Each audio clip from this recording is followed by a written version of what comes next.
Okay, so good morning once again, class. No, so our topic for this morning is big picture B ULOb, which we will focus on the ethics and social and legal responsibilities of entrepreneurs.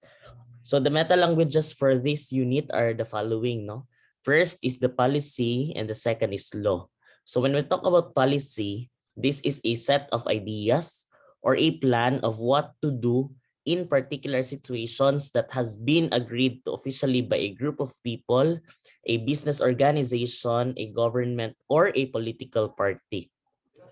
So one of the examples, no, of policies, for example, we will have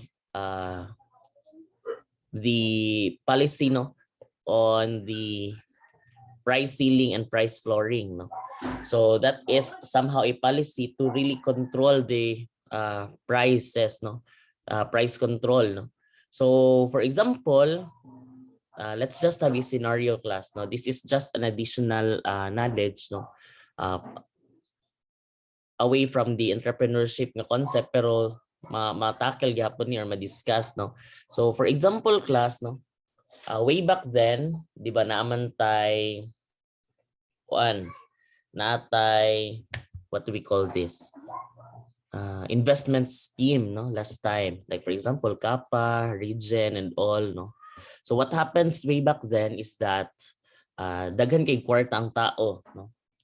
The flow of money is really kanang large, no. So meaning daghan kwarta ang tao, what will happen to the purchasing power of the people? Mo increase, mo decrease? Mo increase. Yes, of course. Mo increase because nag-increase man ang uh, Ang bansa demand. kwarta sa tao, no. So of course, nag-increase po iyahang purchasing power, no. So meaning kung iyahang mapalit lang sa una is isa ka buok, karon kay daghan man sa kwarta, makapalit na siya 5 ka buok, no. So what have you observed sa restaurants that time, no? So pag mag-order ka sa restaurant, mo ana sa restaurant, hala sir, wala baya mi nautda na mig manok, no? Or ang uban is mahal na kayo ang presyo because taas kay si demand, dili ka pa si supply, no? So what will happen, class, no? Try to think daw. What if mo taas si demand, no? Meaning eager kay ang mga tao mo palit sa specific nga commodity. Then kana ang commodity limited lang iyang supply, no? Meaning wala na change si supply. Kung 100 lang per day, 100 na po dyan ang ma-supply per day. Pero ang demand is naabot og 500, no? So what will happen sa prices? Mutaas ang price, sir. Taas. So of course, mutaas ang prices kay tungod muana man si seller, no, nga patasan ko ring prices kay daghan kay nagulat, no, daghan kay naglinya. Bisan pag pila akong ipatong ani mo palit jud ni sila, no, because taas kay ang demand, no. So that time magkuan dayon si seller, mag-take advantage sa situation. So that's why, class, it is important nga natay policy, no, economic policy. That's what we call price controls, no. So unsa may dapat nato ipataw kung inana taas si demand, gamay si tama-tama si supply, then itaas man si price tungod kay taas king demand, tama-tama lang si supply.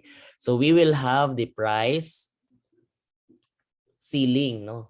So we will impose price ceiling price, no. Pag may tag price ceiling, class, that is the maximum nga pwede lang ipataw ana nga commodity, maximum price, no, nga pwede lang ipataw ana nga commodity.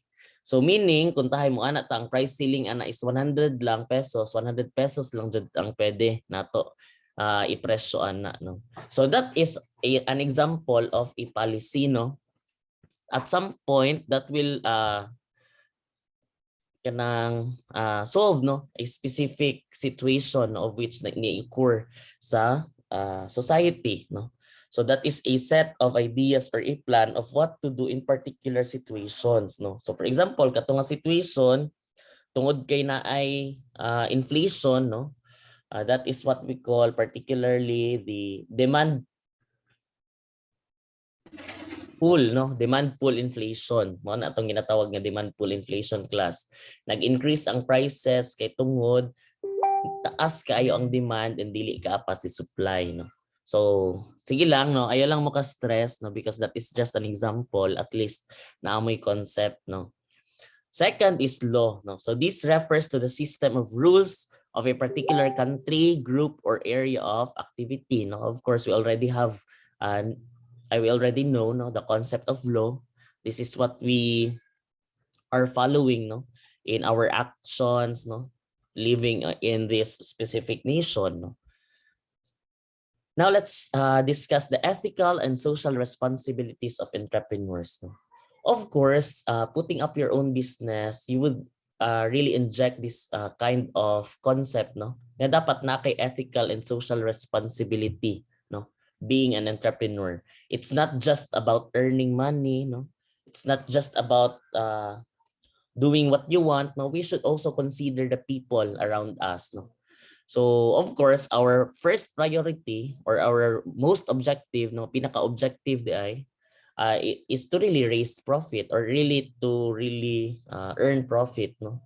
After earning profit, dapat atong concept is to really provide, no, ethical and social mga activities, no, for us to really give back po to the community what we have earned, no, and what we have collected from them, no, the income, no, because of their patronization, no, sa inyong goods and services, no.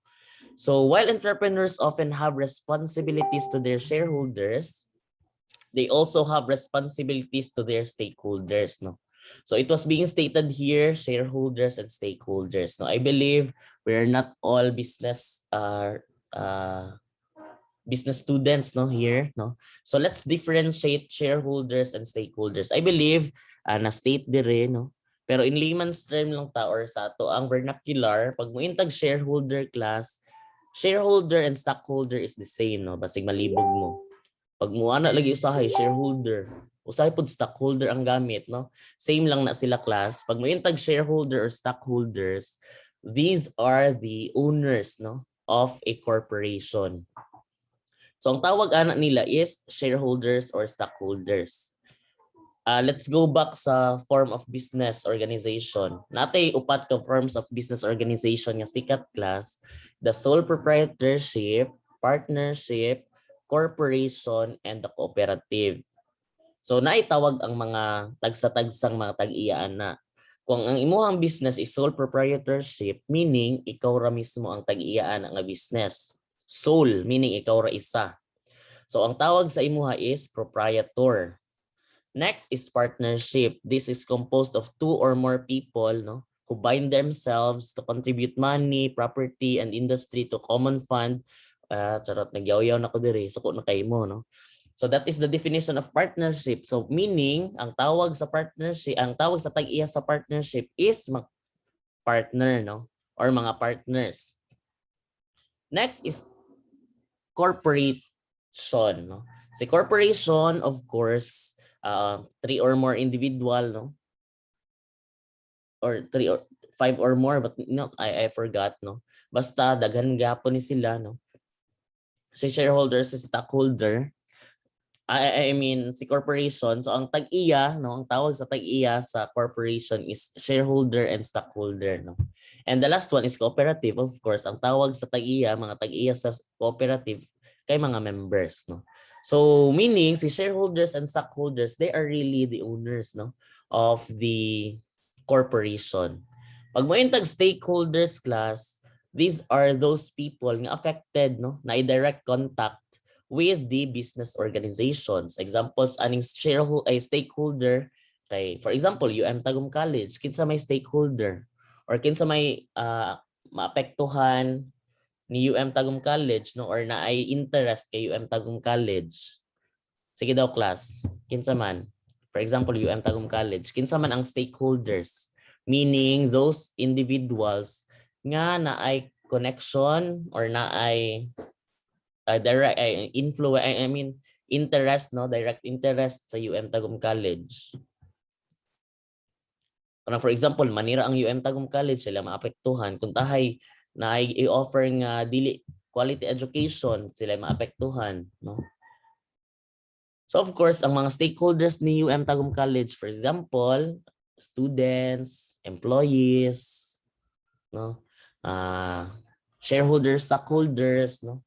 Meaning, they will have a direct kanang murag, maapektuhan dyan sila class, no? For example, na mahitabo sa business, no?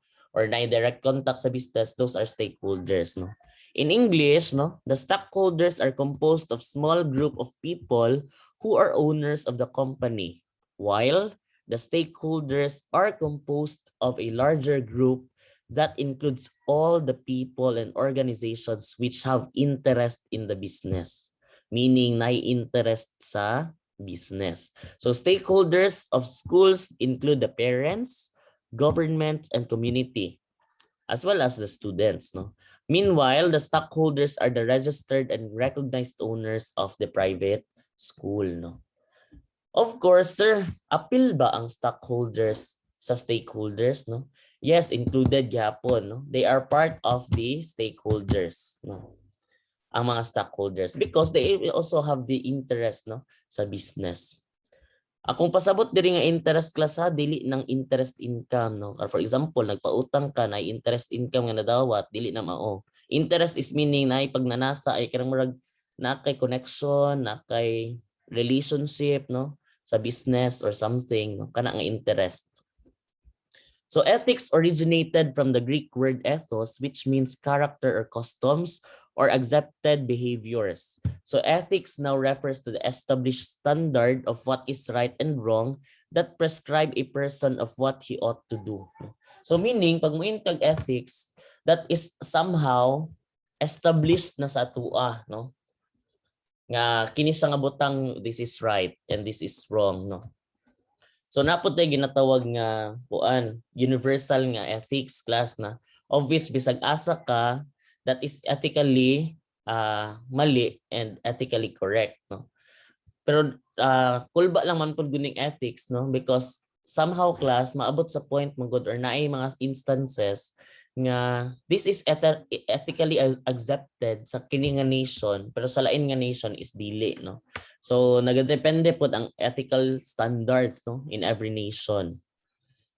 So when these ethical standards are used, a person or organization can thereby regulate their behaviors in order to clearly distinguish what is right and wrong in the lens of other people, no.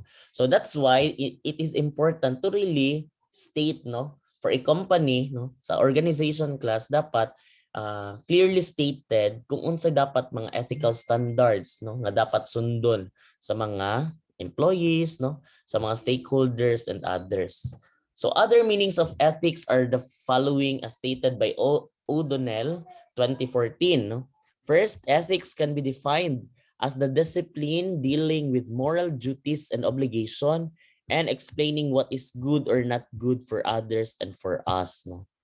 Ethics is also the study of moral decisions that are made by us in the course of performance of our duties, no. So meaning si ethics mo butt in, no. For example, we will make an action. Of course, naman tay conscience class, no. That is somehow will tell us if that is good or that is bad, no. So dira na mosulod po si ethics, no. Kung unsa atong mga ethical background nga bad ni siya, good ni siya. Ethics is the study of characteristics of morals, and it also deals with the moral choices that are made in relationship with others.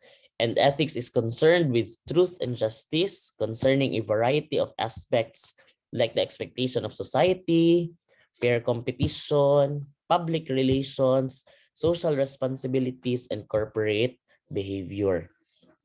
So of course, no, for example, dira mosulod pud si ethics class, no. Like for example, expectations of society. So the society is expecting that your product is on high quality, no. So dapat since taas imong presyo, kung naa kay ethical standards sa inyong business, since taas inyong ginapataw nga price, that the product would somehow compensate, no, sa price nga gibayad or sa payment nga gibayad sa buyer, no. Meaning kung mahal inyong product dapat na quality food class, no? That is somehow ethical, no? Then fair competition, no? If we compete, we should not do mga dirty tactics, no? To really put down other business, no? Let's just have this fair competition. So that is also ethical, no? If we will have this fair competition. Like for example, basig nagbuhat ng mga black propaganda, no? To really put down that specific business, so that's not good, no? And the like. So moreover, business ethics as a form of applied ethics,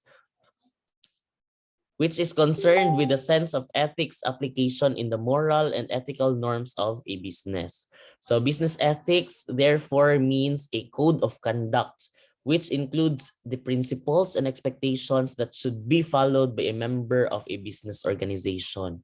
So that is why it is really important. For example, the HR, no, of a specific organization should really create this code of conduct, no? At least guided ang mga tao that this is ethically incorrect, ethically not acceptable, no, or ethically acceptable. So a person is considered full of integrity when he is able to carefully follow the code of conduct at all times. Sir, what's the difference? What's the difference between honesty and integrity? So ang gigamit diri class is really integrity, not honesty, no. Sir, ano say difference dahil sa honesty and integrity? So for example, if I can still remember, no, let us say,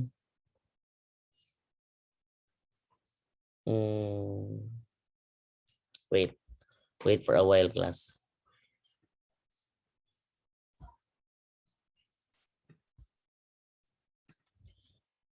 Now, for example, si honesty and integrity, pag mo yung tag-honesty, no?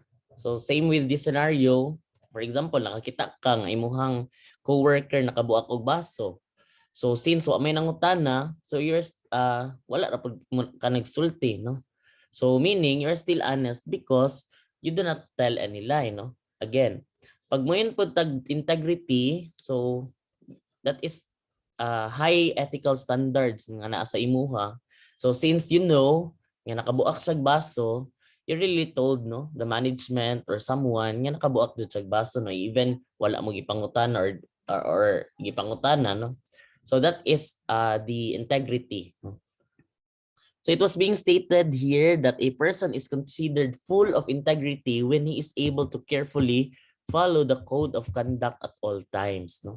Kay pwede naman to nato dili isulti, no, pero pag mo yun to tag ethical standards, no, high ethical standards, that is integrity, no. So the social responsibility of a business organization is influenced by their business ethics. So social responsibility means the obligation of the business to the society in which the business is operating. So the obligations include following the stated laws and policies and sometimes extend to generating employment for others in order to maximize the human capital of the area. So meaning the social responsibility of a business organization is influenced by their business ethics, no? For example, nagatanaw ang business, no, nga if we have started our own business, no, earn enough profit, then for example nanatay surplus profit nor income, that's the time that we will give back to the community. We will have the social responsibility, no, and corporate social responsibilities, no. For example, we will give, no, or donate something, no, to the community, no. So kung unsa atong kuan, unsa ginamandate, no, or stated sa atong business ethics, of course mo reject pud na siya, no, kung asa padulong ang atong business, no. If naabatay mga activities, no, for social responsibility. So Jerusalem, Palencia, and Palencia 2017 cited that the following are the responsibilities and accountabilities of entrepreneurs, no. So dapat mo ni atong dapat i-follow, no, being an entrepreneur. First is responsibilities and accountabilities to employees, no.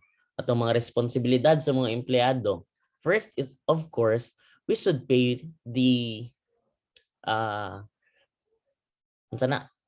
demandated nga wage and taxes, no. So for example, mao jud na iyang dapat nadawat nga sweldo, we should really give, no, what is just, no. sa iyahang pagpanarbaho, no? Dili ta manikas, no, sa pagsweldo. Then create and maintain, of course, sa tax, no, sa tax pod, kay somehow that would really help our nation, no. So next is create and maintain a safe workplace, no. So dili enough nga gipatrabaho lang sila, no. So dapat i-ensure pod nato, no, nga naa sila safe workplace. Facilitate workers compensation insurance, no. So of course, 'di ba si employer man ang nagabayad, no, or naga-facilitate sa payment sa, let us say, sa mga insurance companies, no, SSS, no, and other insurance companies, of which magtulong nga si employer o si employee, no.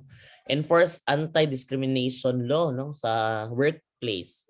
So that is also a responsibility, no, of an entrepreneur. Create and maintain favorable working environment, no, meaning wala kay away, no, wala mga disputes, no, sa mga employees. Respect human rights, support career development, no, particularly if kung tayo gusto mo eskwela, ang isa ka kanang ang isa ka employee, no, of course we should support, no, the development of our employees. Then train and educate employees, no, through sending our employees to attend sa seminars, trainings, no, that would really give additional knowledge, no, sa ilaha. Manage performance, no, kung tayo low performance, we should make interventions to really add up, no, or improve their performance. Give rewards and benefits, no. So this is also good, no, to give rewards and benefits, particularly if earning, no, dako nag-earning ang business, no. So to really give back, no, to the employees, no. Kay as I could still remember, no, during our comprehensive examination sa PhD, there was a question there that am I or are we in support, no, to the bill, na-bill karon class nga at the age of 55 ba to? I forgot, no. 55 man siguro to. At the age of 55, pwede na mag early retirement, no, ang mga tao. No, at some point, my answer is both na negative and positive nga aspect, no. Pero sa negative nga aspect, of course, that would somehow affect our economy, no, because maapektuhan ang working age, no. So meaning, kung maapektuhan ang working age, kung baba ang mga working age, basically mubaba pud ang production, no, or ang mga nanga-produce, no, number of production. Ang kuan pod, ang positive side is that you will, as an employee, no, you will really enjoy, no, the benefit of retirement, no. Kay I believe mga half sa atong life, no, or even 1/4 sa atong life is i-offer na nato sa pagpanarbaho, no. So siguro that's the time to really for us to enjoy, no, the benefit of early retirement, no. So mo to akong answer dito, no. Basta na ay positive and na negative nga aspect, no. Okay, next is responsibilities and accountabilities to the government. First is observe laws, rules, and regulation, no. Of course, pag tukod pa lang daan sa business class, dapat mag-follow na ka sa mga requirements sa SEC, DTI, and what so. Then pay taxes, no. Of course, naiuban niya mag tax evasion, no. They will not declare, no, the real income, no, for them not to pay high taxes, no, or taas nga mga taxes or mahal nga taxes. Then follow environmental regulations, no, for us to have the sustainable development, we should also care for our environment, no. Abide by labor laws, no, meaning we will give what is just to our employees. For example, doctor siya, dapat bayaran nato kung what is the rate of a doctor, no. Then avoid restrictive trade policies, no. Disclose financial statements, no. Particularly disclose nato sa katong mga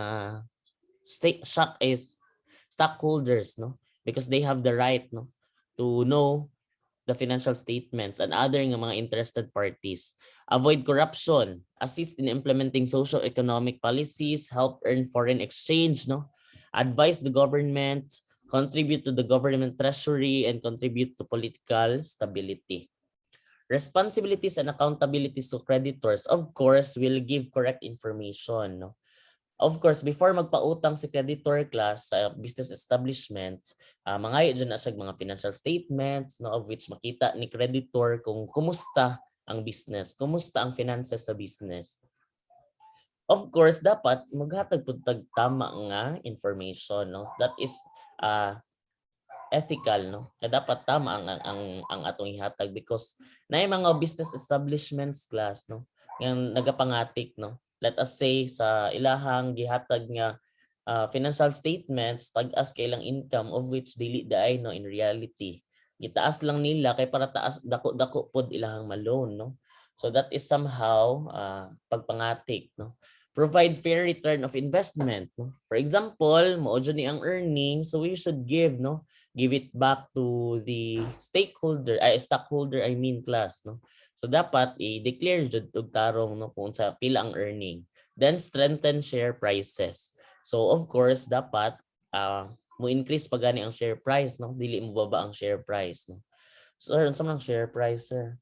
Di ba pag mo palit tag stock class, let us say one stock is equivalent to 50 pesos. So kung tayo stockholder ka or shareholder ka, mag-declare man ka na okay, 50 ka share ako ang paliton, no? Or akong i-invest.